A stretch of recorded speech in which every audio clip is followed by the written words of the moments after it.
All right, let's just dive right into this. In this explainer, we are going to break down what is honestly one of the most fascinating and aggressive corporate conquests in modern history. I mean, consider this single statistic for a second. Amazon captures roughly 40% of all e-commerce in the United States. 40%!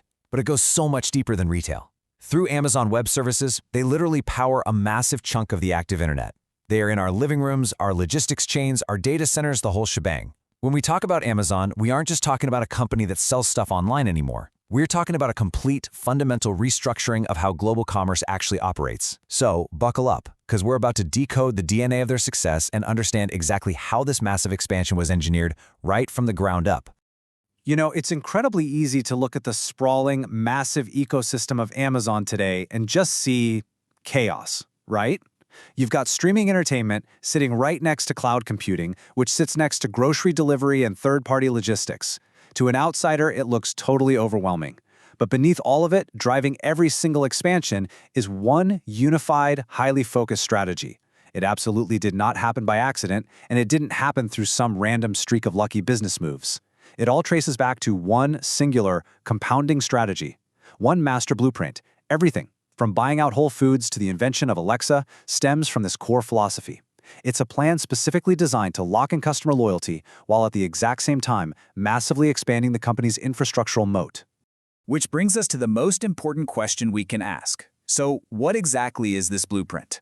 We know the sheer scale of their power is unprecedented, but to really understand that power, we gotta look under the hood. We need to pivot from just looking at the size of their empire straight into the mechanical precision of how they actually pulled it off. At its core, the strategy relies heavily on a concept famously known inside the company as the flywheel effect. It's a structural mindset focused on building inescapable infrastructure rather than just selling products. So, how did this singular growth strategy actually translate into a global takeover? Section 1. The scale of dominance and how Amazon took over the world. Now, I really want to emphasize here that this is not your standard business growth story. Not at all. When traditional companies grow, they aim for a larger market share. They just want a bigger piece of the pie, right? Well, the Amazon blueprint is entirely different. This isn't about getting a bigger piece of the pie. It is about owning the entire bakery.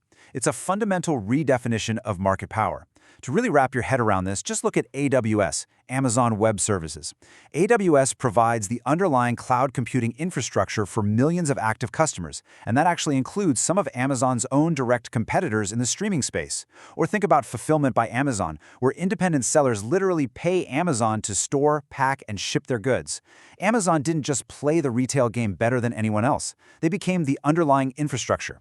They built the roads, the warehouses, the servers, rewriting the rules so that everyone else, even their competitors, essentially has to play on their board.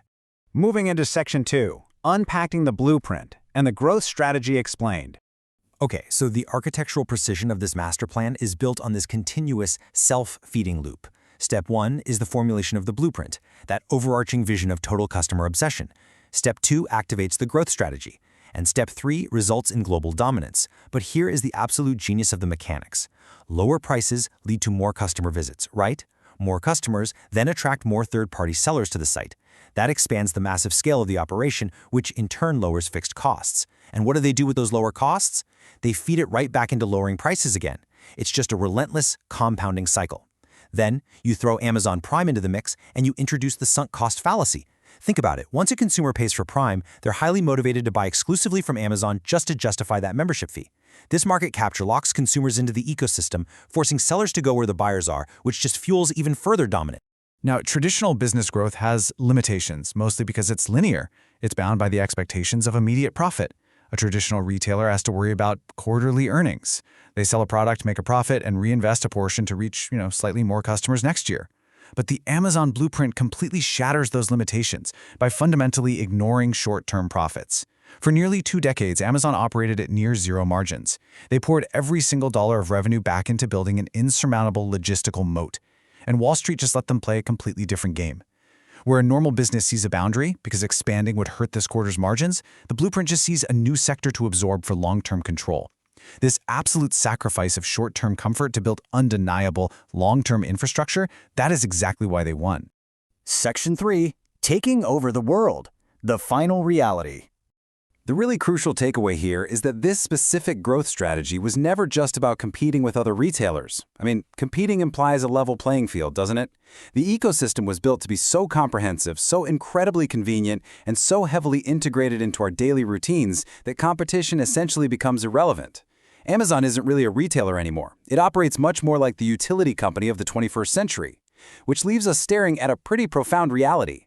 When a master blueprint achieves its ultimate goal and the growth strategy has successfully locked in an entire ecosystem, where does the conquest go next? Do they move into healthcare, finance, or do they reshape human behavior entirely? This isn't just a question about one company's future, it's a question about what happens when the infrastructure of everyday life is centralized under a single highly efficient blueprint. Something to really think about.